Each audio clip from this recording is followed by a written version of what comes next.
Hello and welcome to the Data Engineering Podcast, the show about modern data management. When you're ready to build your next pipeline and want to test out the projects you hear about on the show, you'll need somewhere to deploy it, so check out our friends over at Linode. With their managed Kubernetes platform, it's now even easier to deploy and scale your workflows, or try out the latest Helm charts from tools like Pulsar, Pachyderm, and Dagster. With simple pricing, fast networking, object storage, and worldwide data centers, you've got everything you need to run a bulletproof data platform. Go to dataengineeringpodcast.com/Linode today, that's Linode, and get a $100 credit to try out a Kubernetes cluster of your own. And don't forget to thank them for their continued support of this show. Today's episode of the Data Engineering Podcast is sponsored by Datadog, the monitoring and analytics platform for cloud-scale infrastructure and applications. Datadog's machine learning-based alerts, customizable dashboards, and 400-plus vendor-backed integrations makes it easy to unify disparate data sources and pivot between correlated metrics and events for faster troubleshooting. By combining metrics, traces, and logs in one place, you can easily improve your application performance. Try Datadog free by starting your 14-day free trial and receive a free t-shirt once you install the agent. Go to dataengineeringpodcast.com/Datadog today to see how you can unify your monitoring. Your host is Tobias Macy, and today I'm interviewing Rob Skillington about Chronosphere, a scalable, reliable, and customizable monitoring as a service purpose-built for cloud-native applications. So, Rob, can you start by introducing yourself? Hey, Tobias. Yeah, thanks for talking today. My name's Rob Skillington. I'm the CTO over here at Chronosphere, which is a cloud-native and scalable monitoring and observability tool. I'm looking forward to kind of talking about data monitoring and everything else.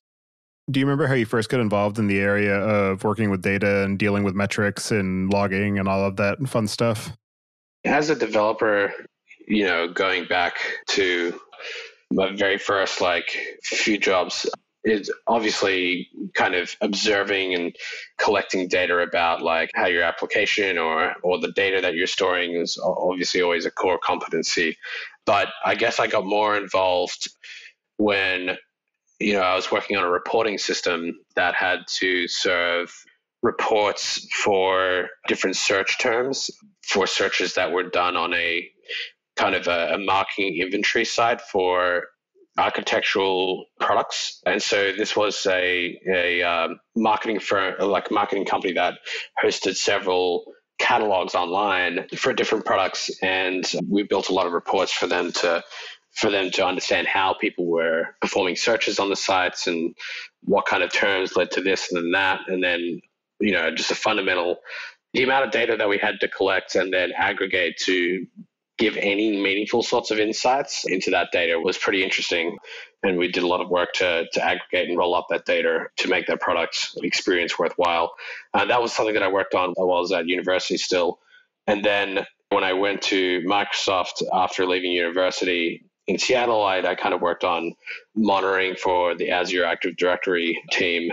Was obviously on a whole different level of scale. And I kind of got to know a bit more about the pipelines there and how the different teams and different business units kind of exchange data in general. And then obviously I was actually kind of working on some monitoring and observability problems over there at Microsoft as well. So that was the first two kind of dips of toes in the water. And so I know that you also spent a chunk of time at Uber, which led to your co-creation of the M3 storage engine for metrics there. But before we dig into that, I'm wondering if you can give a bit of an overview about what it is that you're building at Chronosphere and your motivation for building a business around monitoring and particularly the focus on cloud native.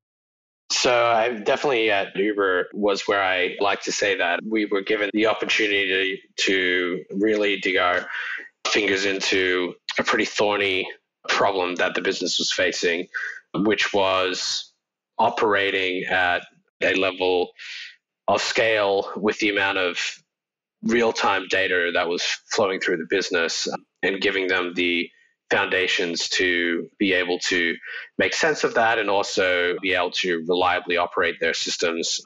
How that kind of happened was I joined the team after working on actually some payments infrastructure and that I followed a few friends along from to Uber, which had a lot of similar problems.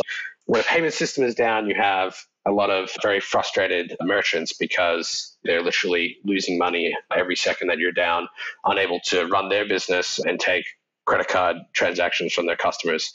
And then at Uber, the level of reliability was kind of similar that like if you were down in a city for more than 10 or 20 minutes, there were a lot of people out of work, and that caused very real brand impact, as well as obviously put people, out of their jobs for meaningful amounts of time in their day, which was just a huge problem that we just couldn't kind of risk that kind of constant level of reliability problems.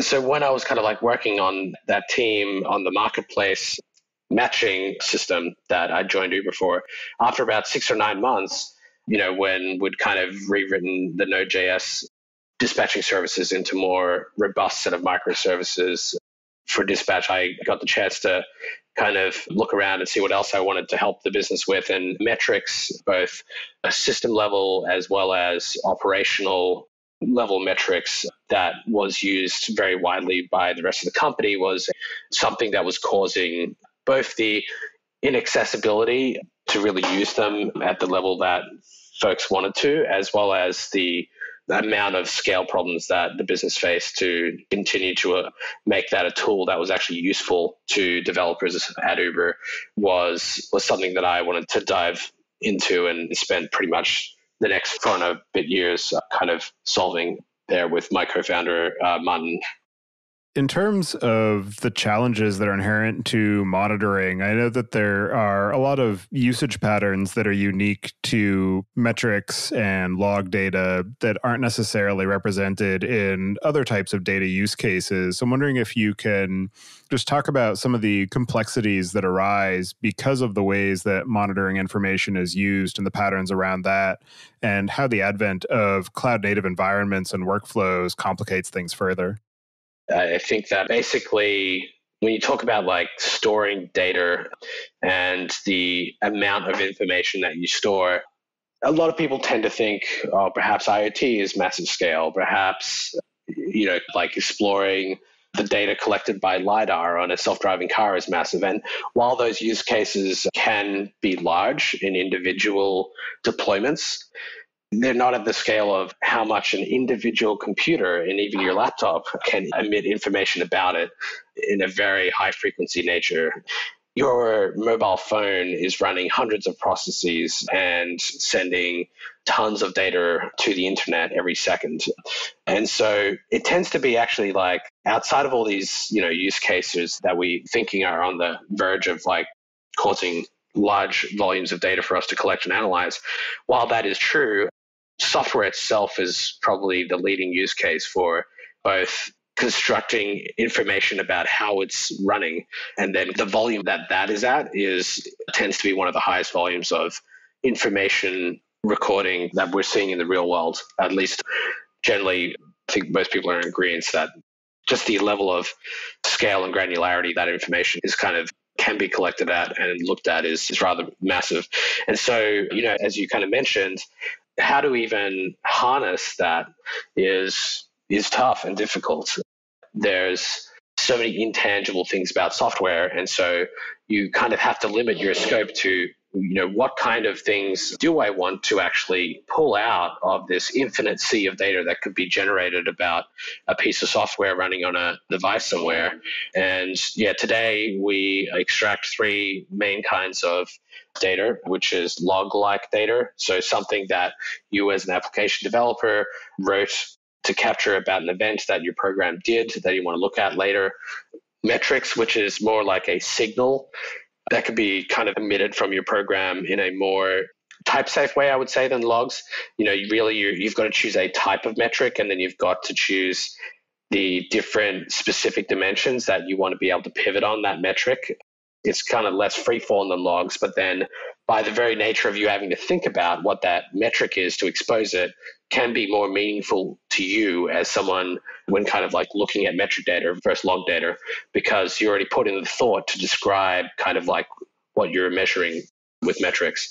And then tracing is a very interesting kind of compound view of both that event data that's kind of happening throughout your system, but then tied back to an actual individual component that's performing it, and then being able to visualize the events for a given kind of request or a given kind of flow of a user using your system as it crosses the different component boundaries.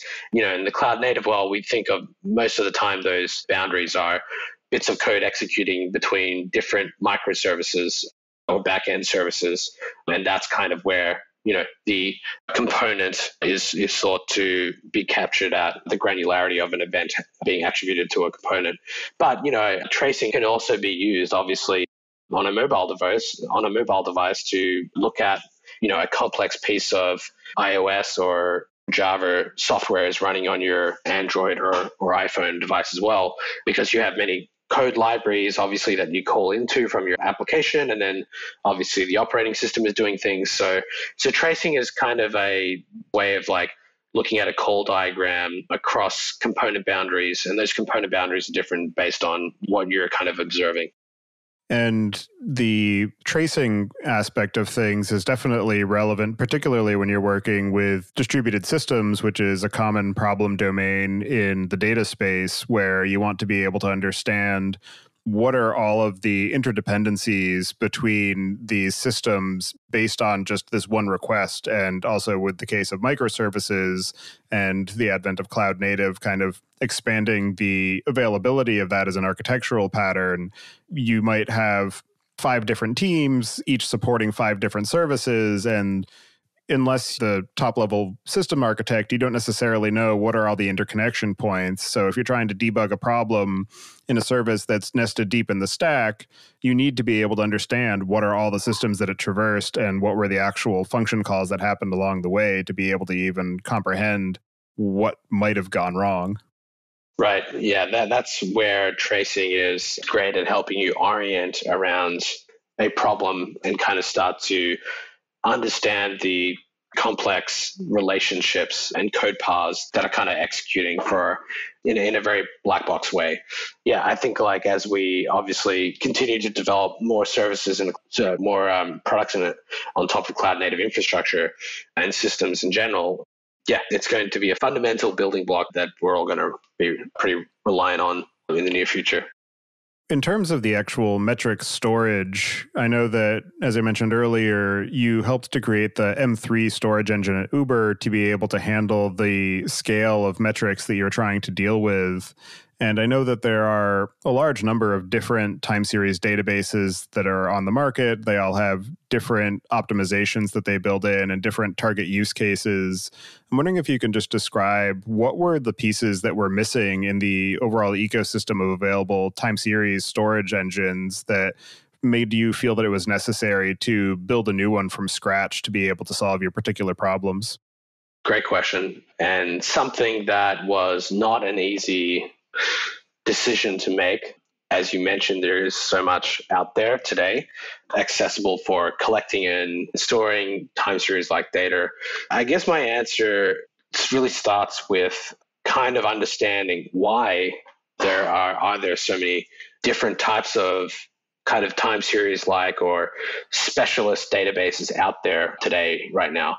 And I think the main reason we're starting to see this kind of, I'm not going to call it explosion, but I think there's these ebbs and flows of a new problem appears and multiple solutions kind of enter the market to try to solve that problem. Then there's a natural consolidation point as well after a few start to have more experience with it. And, I think much like some folks who reach for NoSQL solutions for almost everything that they were building a few years ago have naturally fallen back on more relational databases, whether they're distributed or not, like Postgres or something more distributed like CockroachDB. I think similarly with, the high volume of data that we're trying to utilize today, much to what we talked about just earlier about there are some of these specialist use cases appearing that there's a very real need for ways to solve those problems. And, back when we were looking at time series databases at Uber, after having outgrown Graphite very quickly, There's a few reasons why we outgrew graphite, but I'll kind of say the most obvious one, which is since it was a central metric store for us for operational and system metrics, as well as some business metrics for real-time business metrics we looked at, it fundamentally didn't have the level of reliability we needed. And so, if we actually wanted to expand the Graphite Whisper backend, we would have to take hard downtime on a subset of the metrics that we were collecting, because there's no Kafka, in that pipeline that could buffer the data up for you and then write it that system is back again. And there's no replication. So it's fundamentally a single replica of the data. When you're trying to expand one region of that metric space, you take that whole percentage of that metric space offline, both for reading and writing. So I think the problem that we faced was how to reliably store telemetry data in a way that wasn't going to have hard downtime, that was more reliable, and could also service the growing set of cardinality that we faced during our move from physical on-prem processes to containerized workload, and which generates just so many more smaller units of compute that have to be tracked as well, forming much more higher levels of relationships between the metrics. Because now, your lowest granularity, instead of a large physical server with a host name with 48 cores, it was a container with 2 CPUs. So you would naturally kind of have 24 times the number of logical units of compute, and they were just smaller. But you still needed to track the metrics to each one to kind of make sense of how things kind of were, operating, as well as the health and the units of work they were all doing individually. So that was the major reason that led us to even just looking around at the problem space and seeing what else was out there. And then at the time, I think there was, much like there is now, a lot of different things trying to solve different problems. And none of them seemed focused on this computer software telemetry horizontal scale out story. So for instance, you look at InfluxDB back in the day, that was much more of a general purpose time series database. It was more focused on offering different things you could do with it rather than a horizontal scale out story. And if you look at all the early versions of it, some of the ways they described scaling out InfluxDB was you put, a Kafka over here, and then you replicate that Kafka data between multiple nodes, and then you partition the data in front of it. So it wasn't really at that stage, trying to solve horizontal scale out. ClickHouse was, and still is today, more based around processing, a bunch of event-like data. It's not really focused on metrics. And so that, while it has some ways to scale out, it also has just fundamentally kind of wasn't really built for metrics as natively as other solutions are like Graphite and Prometheus. And Prometheus was really interesting at the time because it had just kind of entered the scene in 2014 in open source world. However, it was fundamentally, and still to this day, describes itself as something that is very focused on a single node experience, and they're not focused on the horizontal scale out story of data at the individual Prometheus server level. And so, there were a bunch of other ones out there as well that I could explicitly mention. But what it really came down to is this data needs real-time access. If you can't monitor something that broke and get a signal on that within a minute of it breaking, then it doesn't matter, because that's the whole purpose you're using it for in some deployments. And so really need something that has fast of multi-dimensional data. And, a lot of folks were kind of using Elasticsearch for that, but then really Elasticsearch is better again for structured events, not metrics. And so we needed something that had a fast inverted index so we could do these multi-dimensional queries very quickly that didn't lag and could do real-time alerting, and that also was schema-free. So unlike Druid and other things, we needed it to be schema-free to be able to let developers continue to instrument the code the way they were today without not really thinking immediately about how that, data was going to be structured and stored in a database. They just need to be able to write a few lines of code and just assume that the backing telemetry store can deal with storing that and enable you to query for it later in some reasonable query pattern. So I would say it comes down to the fact we needed a schema-free telemetry store that could support real-time alerting and allows developers to get quick insights into how their software or business use case was performing in their code. Modern data teams are dealing with a lot of complexity in their data pipelines and analytical code. Monitoring data quality, tracing incidents, and testing changes can be daunting and often takes hours or days. Datafold helps data teams gain visibility and confidence in the quality of their analytical data through data profiling, column-level lineage, and intelligent anomaly detection. Datafold also helps automate regression testing of ETL code with its data diff feature that instantly shows how a change in ETL or BI code affects the produced data, both on a statistical level and down to individual rows and values. Datafold integrates with all major data warehouses, as well as frameworks such as Airflow and dbt, and seamlessly plugs into CI workflows. Go to dataengineeringpodcast.com/Datafold today to start a 30-day trial of Datafold. Once you sign up and create an alert in Datafold for your company data, they'll send you a cool water flask. Definitely want to dig more into the concept of cardinality and the challenges that that poses and the concepts and sort of best practices around data modeling or sort of schema management or lack of management, as the case may be, for this type of data and the workloads that it supports, where I know that kind of the death knell of a number of different metrics engines is high cardinality data, where you can maybe tag something with the host name and the metric name, where it's, foo host CPU1 frequency. But then if you need to then add additional information about the host and the application and the function call and the timing information, and you might have, 8 levels deep of cardinality, or you might want to have a top level tag, but then have additional other tags or meta information associated with the metric, that just causes all of these systems to buckle because of the fact, as you said, you need to be able to have them indexed and available in near real time. I'm wondering if you could just talk through some of the structures and the approach that you've built into M3 for being able to support those types of workloads in this near real time need and in this largely write once, read never type of workflow.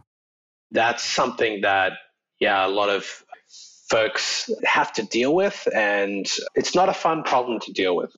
I think when you first get started, as I kind of did when building out services for the dispatch team early on, you start to see how powerful just metrics in general are, both for measuring features and to see how different code paths are performing, how many people doing different types of call types, divided by which dimension on a type of product, or using a different type of mobile operating system to call your backend and stuff like that. All of that, I think it's very easy to see the power of it, especially when you're using a client library that lets you instrument quickly and kind of see the data quickly.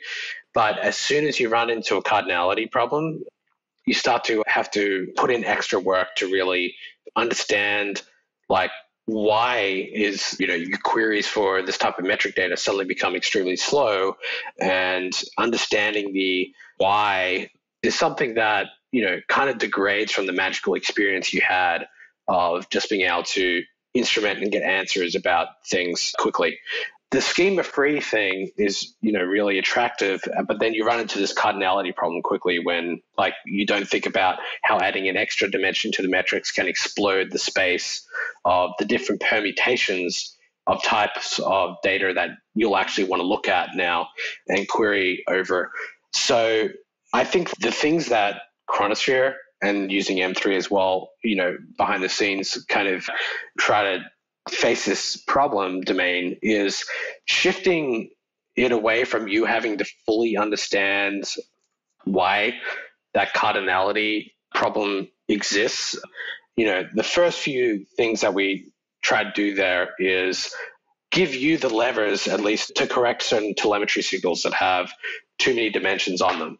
And so The example I really like to use here is you have some kind of web app and you run it in two regions in a cloud provider, say, and then you have two, say, mobile clients, or they could even just be different, JavaScript bundles, so like web app versions that both access that backend.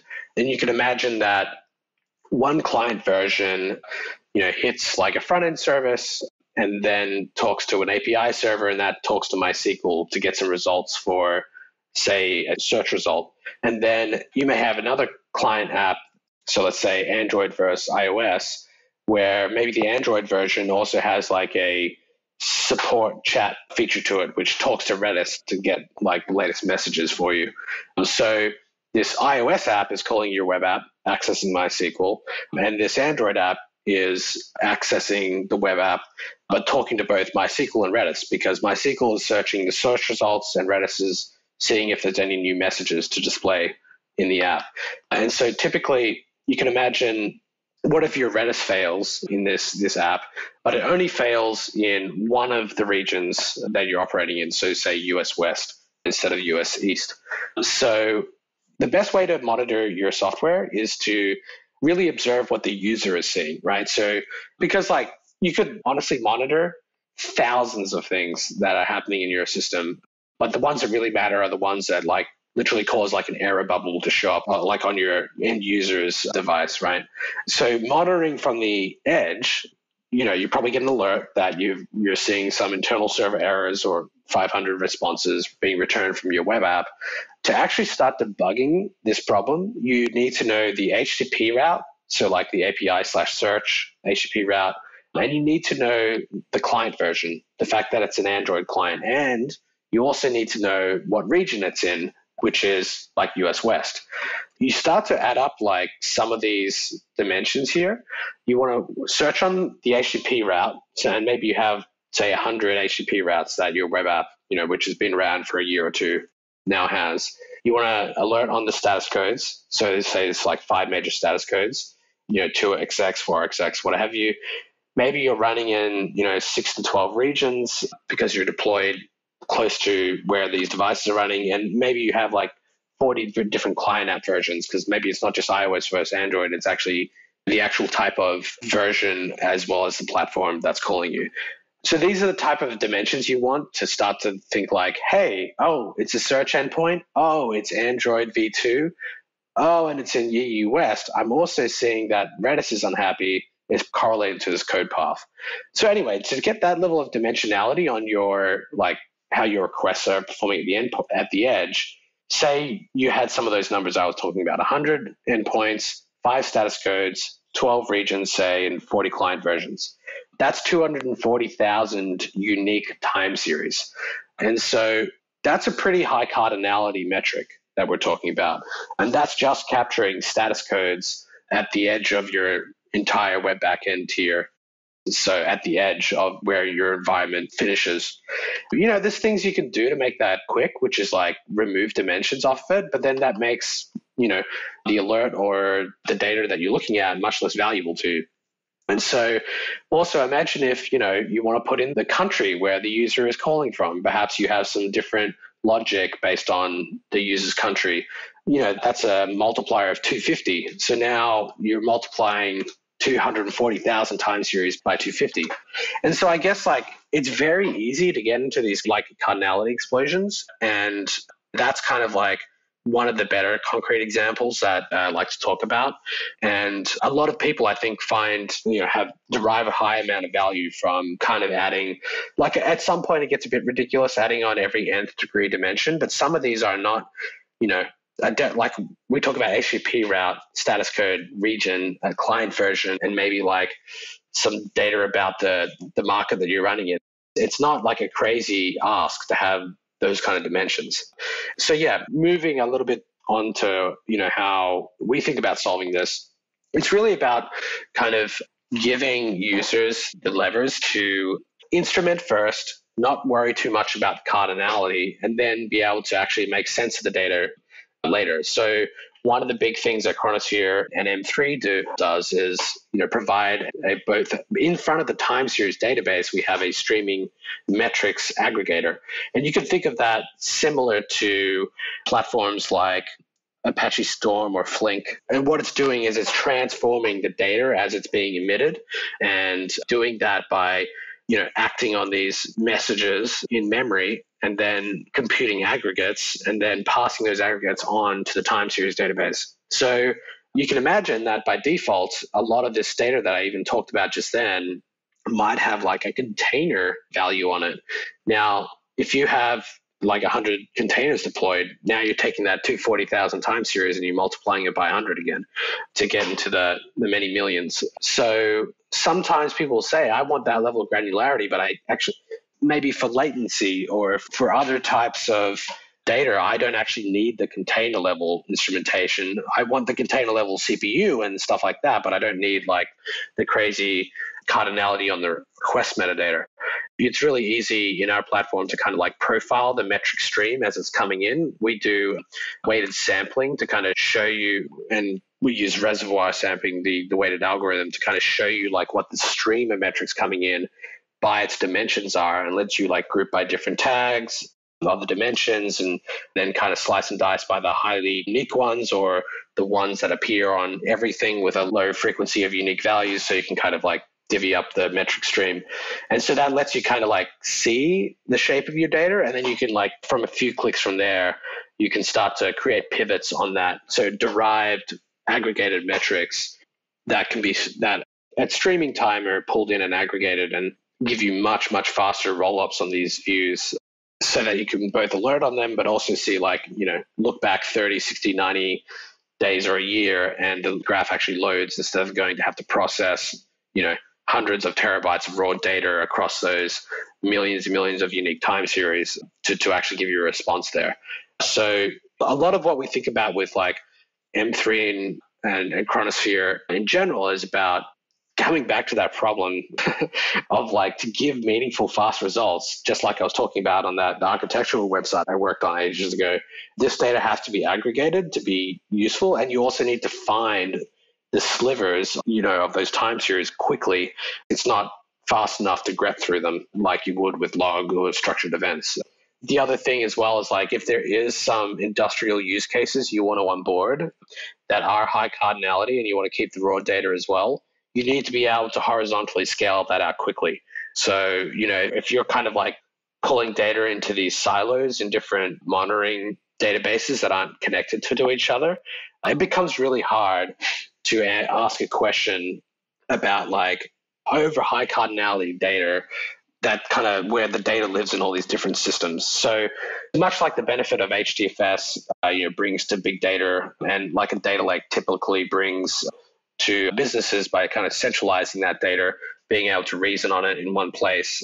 We wanted that ability by making M3 and Chronosphere as a scale out story for you, so that if you did want to quickly double the capacity of time series data you wanted to actually look at, you could. You could also use rules so that you could keep some of them for longer than others, because that was another thing. Like, you really want to be able to pull levers and say, like, this data I care about these dimensions, this other data I care about keeping raw, but only for X number of days. So all those use cases that I've kind of just talked about there wasn't really available on the market. And to this day, I still think of these all as like fundamental building blocks to be able to make sense of data at this level of scale. And that's what we're all about. And that's kind of why we're here.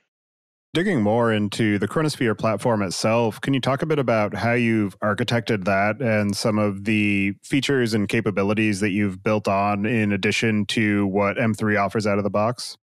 Chronosphere is kind of solving more of that mission, like I just talked about. M3 really is, a piece of infrastructure that is the building blocks for doing what we're talking about, which is being able to make use of an increasingly higher level of chatty data that can give you much more interesting answers than it could before, because it supports arbitrary dimensions. The Chronosphere product in general is about adding smarter rate limiting in front of that data stream. So sometimes you want to, kind of customize these metric use cases yourself. And then other times You just want to kind of use the platform as if it was an unlimited resource. But then when you do something that is an extreme explosion on data, you kind of want the system to just look after itself. So what Chronosphere Cloud brings to the table is intelligence to kind of describe your organization that's kind of collecting this data.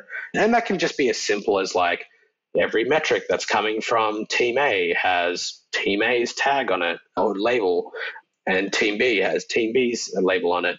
But kind of like Chronosphere is like highly aware of that contextual link that you build, and then can essentially say, oh, okay, well, if one of the applications that Team A owns is starting to like emit way more data than it did on a Friday afternoon when some engineer deployed it, we're going to clamp down automatically on just that kind of metric family on that application for Team A, and Team B is not going to be interrupted. Most of Team A's applications won't be interrupted either, and ideally we'll just be dropping data from this kind of new set of cardinality explosion that happened from that team over there. And then, there's a lot of like the management side of things that goes on as well. All of the features that Chronosphere gives you is source controllable. So, all of your alerting definitions, all of your aggregations that you're using with our metrics streaming aggregator can be defined locally. We have a Terraform provider, so all your alerts can also be declared in something like Terraform. So a lot of it's about like making it a service that fits in very neatly into your engineering workforce and or developer workforce, and just allows everyone to treat it almost like the Kubernetes of monitoring. Essentially, we have a command line tool and other things out there to kind of like help automate a bunch of this stuff that you're kind of like SREs and other developers locally that are helping you set up things do. Yeah, a lot of it's around information management. A lot of it's around the ergonomics of like running at this level, like collecting this much data. There's a lot more that we're experimenting with, of course, as well, with kind of showing you a trace view of this data with one click from a dashboard and a data point, and showing you, getting you from zero to somewhere much quicker than is typical, that we're also working on. Digging more into the actual use case of metrics, coming from somebody with an operations background, my automatic default is thinking about systems and application metrics, which we've been talking about so far. But what are some of the other types of metric sources that people are working with, particularly if they're in a data engineering or data science or machine learning context? So some of the more interesting things, that we saw at Uber being used with metrics was things that I guess you typically wouldn't have thought that would be stored in a system metric store. So for instance, there were folks developing features that kind of measured how long it took to process like a user's request. I mean, a given request for some, to like call an Uber at an airport. And folks could kind of just decorate their code with like timing information and then quickly be able to like graph that and give that back to operations that were kind of like at the company.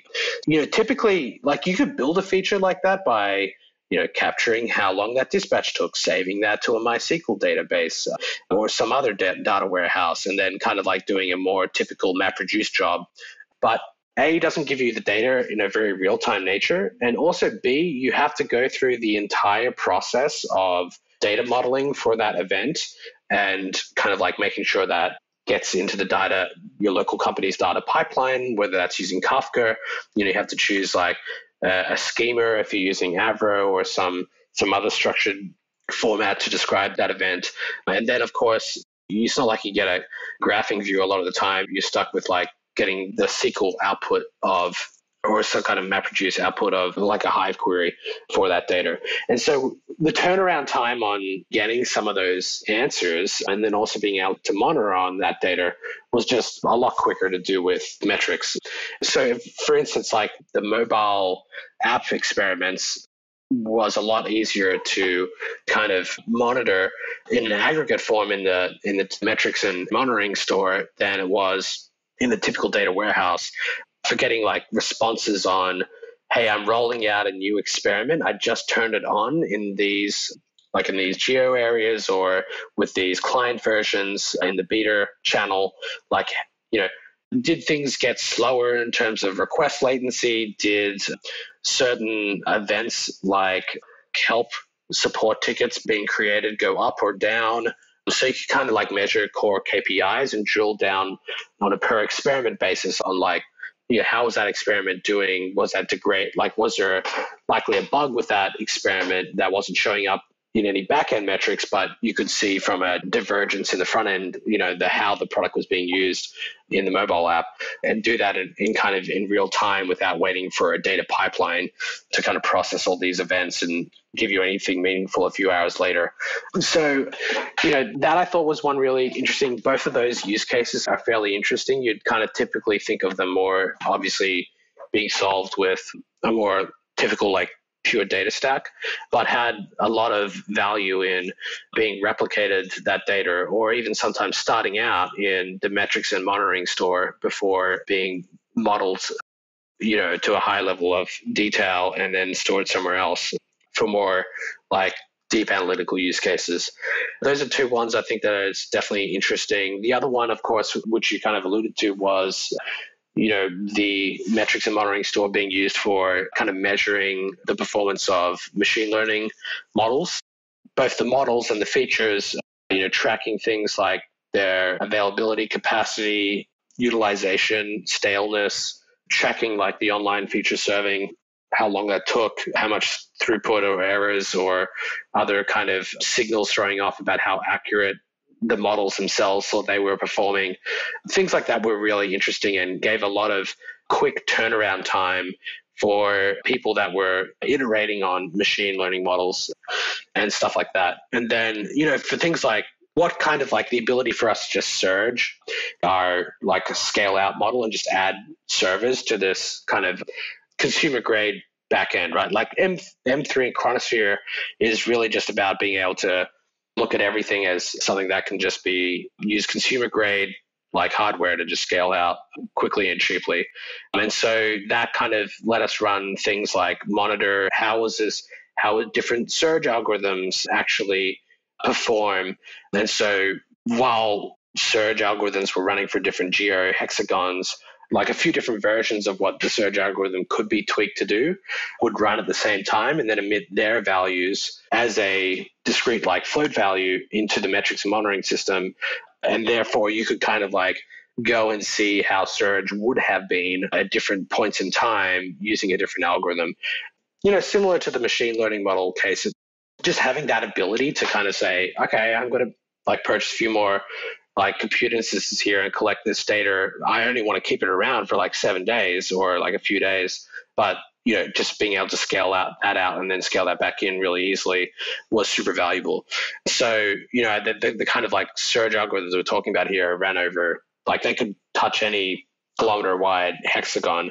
So we're talking about tens of millions of hexagons. But then if you divide, that number by 60 and you're collecting a value every 60 seconds and there's only 10 or 20% of these hexagons ever computing a value for it, you get into the hundreds of thousands per second range, which is fairly easy. Like a single M3 node can do hundreds of thousands of time series per second, the collection interval. So now that you have the ability to like quickly scale up and add capacity to collect this kind of data, like the kind of things you could do and the ways that you could look at it, especially using open source tools like Grafana, become a lot more accessible rather than typically what you would be doing in other platforms a lot of the time is instead of being able to graph this stuff, you'd have to write large job, maintain a pipeline, and do a lot of work to kind of like visualize or make sense of those results as well, even once you got it in through that pipeline. On the side of actually reading the data back out, there's the fact that a lot of the times when you're issuing a read, you're only going to be interested in a small subset of the overall number of metrics that are written, but also the reading operation isn't necessarily going to be a human behind it because a lot of the use cases for storing metrics is for monitoring and alerting, where you want to be notified if there are certain patterns in the time series, or if you run over certain thresholds in a given metric, or if there are anomalies in one or a grouping of metrics. And I'm curious how you handle addressing that with low latency and low enough latency that actually getting an alert is meaningful and that you can respond to it in the context and in the timeline that is going to be reasonable for making sure that the system stays healthy and so that an end user either doesn't experience an outage or that their experience of any sort of outage or downtime is minimal. Being able to do that is one of the major reasons you react to an event quickly or be able to roll back from a problem quickly, even when you're deploying extremely complex software, is the major reason why most people invest in their monitoring and observability infrastructure.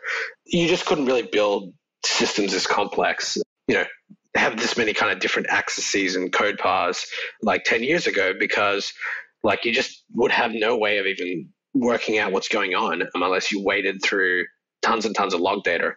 And even then, like the tools weren't good enough, so you couldn't even look at any of that data in quickly enough or in any meaningful way.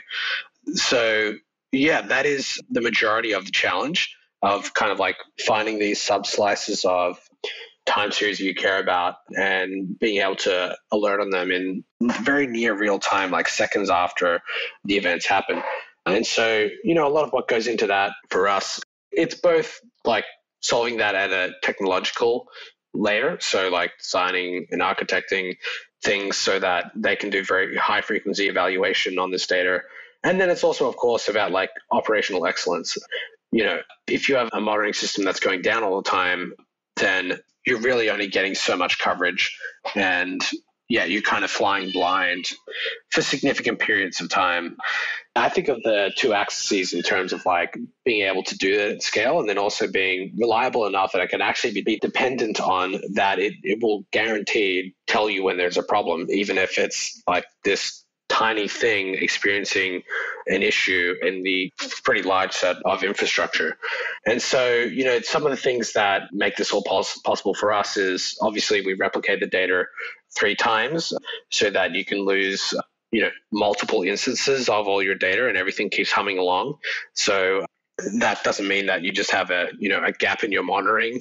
You have to actively lose multiple availability zones in a compute region that's storing your monitoring data to experience any sort of real outage, because the replication takes care of that for you. And then the other one is, for actually being able to alert on these quickly, it's about having a fantastic reverse index combined with a streaming aggregator that can really compress those signals that you need to look at. Like, it's not economical to just process, the huge amounts of data that you're ingesting all at query time. For instance, as I just said, like the example we walked through was you have an internal server error being returned from an edge node to a single mobile phone. You don't really care which container that came from when you want to be just notified about the problem, right? Like you may care about what that container was as soon as you do get notified, but for the notification to get triggered, the internal monitoring system can peel that dimension off of your metrics. And so, what we do is obviously make it possible for like looking at the query, working out which dimensions you're actually querying on, and then form an aggregate view of that so that at least for determining whether the alert is being tripped or not, we can look at much more aggregated versions of this data, which has far few distinct time series that need to be loaded and evaluated very frequently. And so the very fact that we're doing that in memory and aggregating that on the way into the time series database means that we have a lot of bandwidth on the time series database itself to do a large amount of evaluations. So the other way to aggregate this data is obviously like take all those like data coming from those containers after they've been stored in the time series database and then kind of squash them together into the aggregate view. But the problem is you actually need to issue a query against the time series database to do that. So it's both about squashing data on the way in to the sets of dimensions you care about when you set up an alert. So that gives us a much fewer distinct series, and then that reduces the load on the time series database because now all you need to look for is like that much smaller set of time series and evaluate against that. And then the fact that we're doing the aggregation on the way in means you can have like hundreds of thousands, and at Uber we had 150,000 alerts set up that'll like could notify you within seconds of when, an event happened, all set up against this database.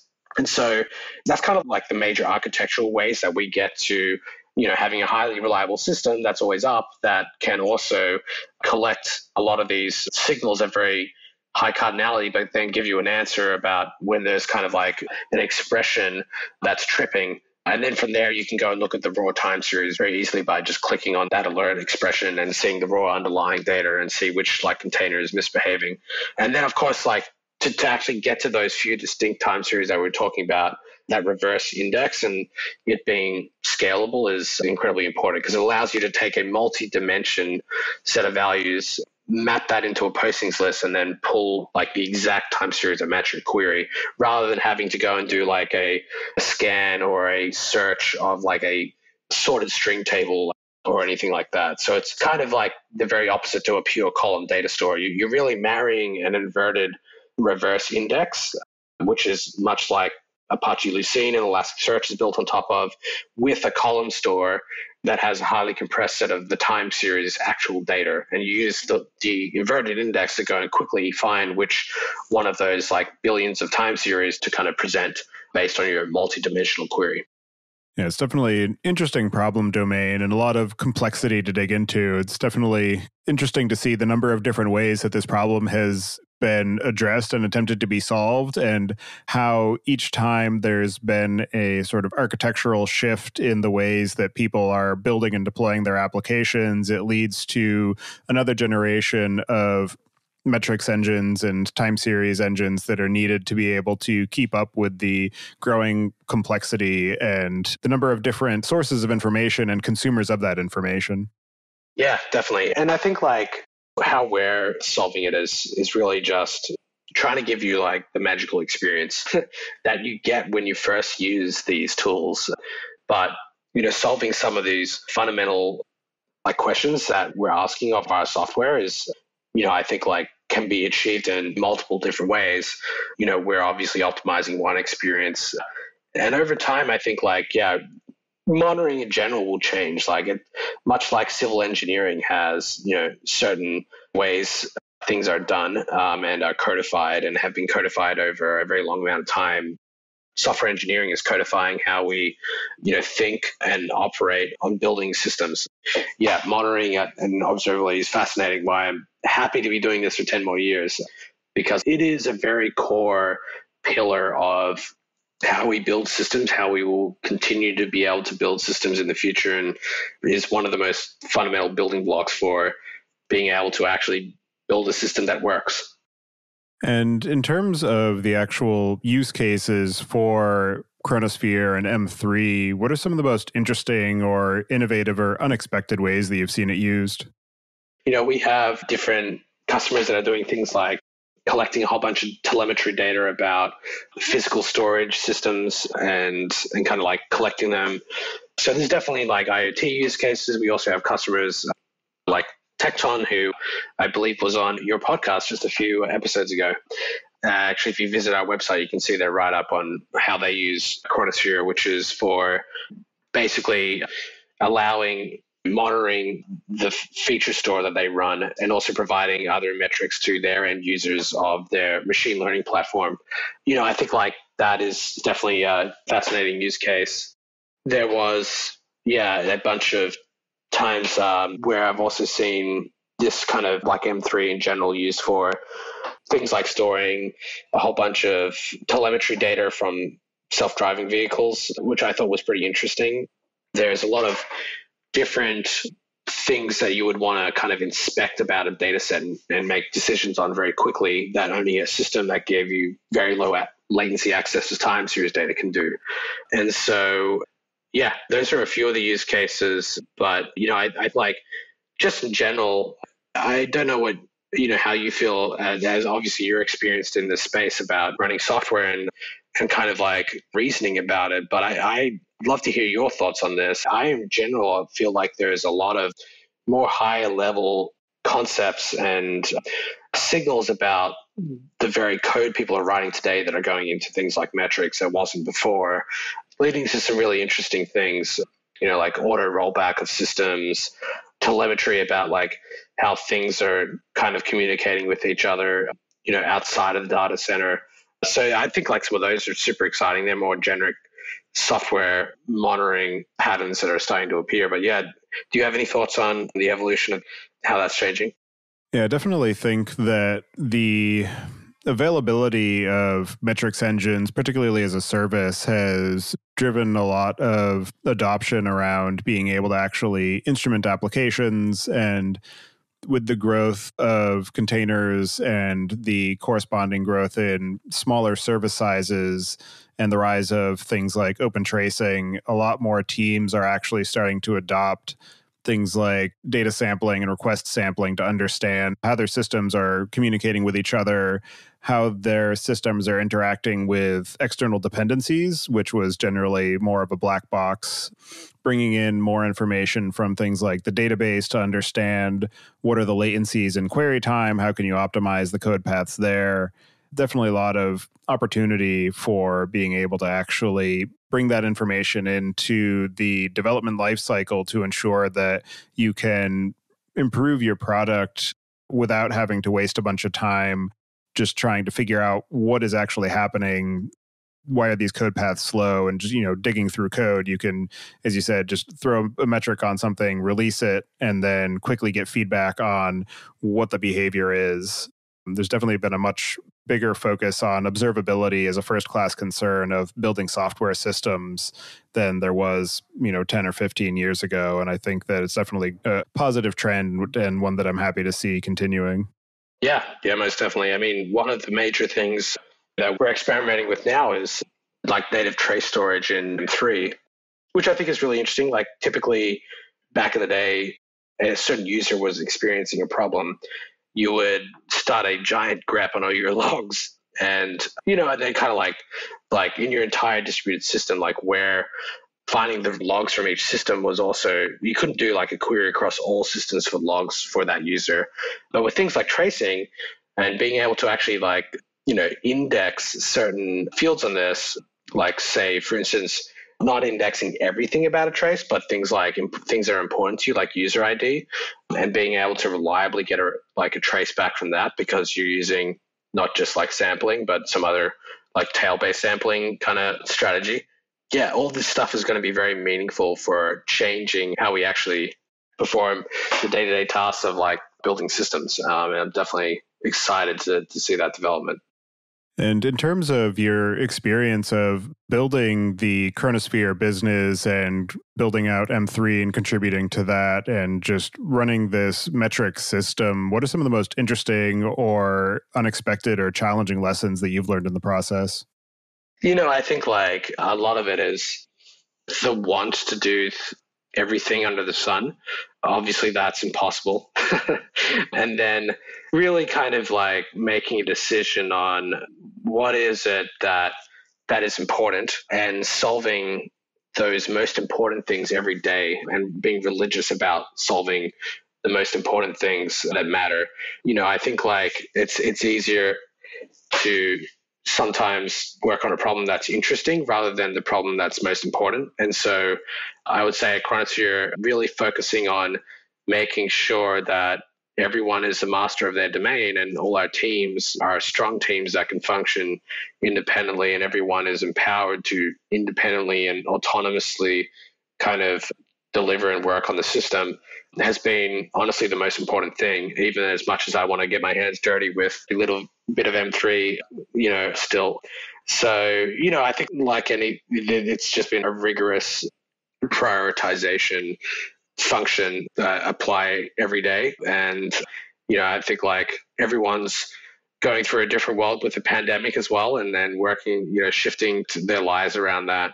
And, that's been an interesting thing to do while also dealing with, a new company and this a baby that was born 2 months into the pandemic alongside the other set of my family members. So like it's been a very interesting time and tons of challenges, but couldn't imagine myself doing anything else. Congratulations on the new arrival and on the work that you've been doing on the business. Thanks, Tobias. And so for people who are looking at a system for being able to store and analyze and alert on their metrics, what are the cases where Chronosphere is the wrong choice? I would say that right now, a lot of folks that are working with us deal with like a minimum volume of like tens of thousands of metric samples per second. So usually, if anyone that's kind of like running at 10,000 or less right now would probably find it hard outlaying for very significant large growth right around the corner. They obviously probably have a challenge looking at us. But, I would say that like the way that we view things is that a lot of cloud native and the way that cloud native applications and systems are being built best work with Prometheus-like metrics. And while there are plenty of other existing vendors out there like Datadog and others that are well established, I think like using cloud native technologies such as Prometheus and Kubernetes, it makes a lot of sense. And we're obviously one of the more compatible with that. And so if you're kind of like, in that stack and you're experiencing growth and, anywhere from 10,000 metric samples and up, it's definitely worth coming and having a chat to us. And as you continue to build out the business and the platform, what do you have planned for the future? We're never going to be finished in my mind with solving monitoring in like a constantly evolving complex world. I would love to get into the space of as well being able to go from a data point on a graph to a line of code and explore the very different things that were like going on and with that code path amongst all your applications, everyone, how that's related to other code paths. Like, I think that source graph is a fascinating tool that has a great reverse index on like code symbols. And, I'd love to see monitoring go to a point where we're able to both be really intelligent about what you're doing and give you Google Now, like kind of suggestions on, hey, we notice like your database has a lot of open connections to it for the kind of request rate you're doing. Do you need that many connections open? Because that could, impact performance. So a lot of these like more kind of like deeply integrated, contextually aware kind of features in the monitoring space, along with just being able to actually be much more well integrated into the way that you work, your code and your systems in general. Both those areas, I think, will be a large area of investment for us over time. Well, for anybody who wants to get in touch with you and follow along with the work that you're doing, I'll have you add your preferred contact information to the show notes. And as a final question, I'd just like to get your perspective on what you see as being the biggest gap in the tooling or technology that's available for data management today. In terms of like data management today, I really think about it as the user experience aspects of both producing and then kind of like viewing and harnessing that data. So I think some of the largest problems with it is this very like cookie cutter aspect to how people just do that task in general. I think that schema-free metrics is really like empowering on the producer side. But then when it comes to actually harnessing that data, there's still leaps and bounds to go. It should feel like a magical experience. And there's no reason it doesn't need to be. It's just that much like tools have been progressing every 5 or 10 years, our systems are getting finally able to like move huge amounts of data around. Snowflake's able to obviously do a clone of an entire table in seconds now. I think there will be more movements on features like that as a consumer of the data, as well as a producer, to really be able to manipulate and transform and categorize and more natively think about this data and track it. There'll be huge improvements in this space. Well, thank you very much for taking the time today to join me and discuss the work that you've been doing at Chronosphere and on the M3 database. It's definitely a very interesting problem domain and one that, as I had mentioned, I'm very close to in my day-to-day work. So thank you for all of the time and effort you've put into that, and I hope you enjoy the rest of your day. Thanks, Tobias. Likewise.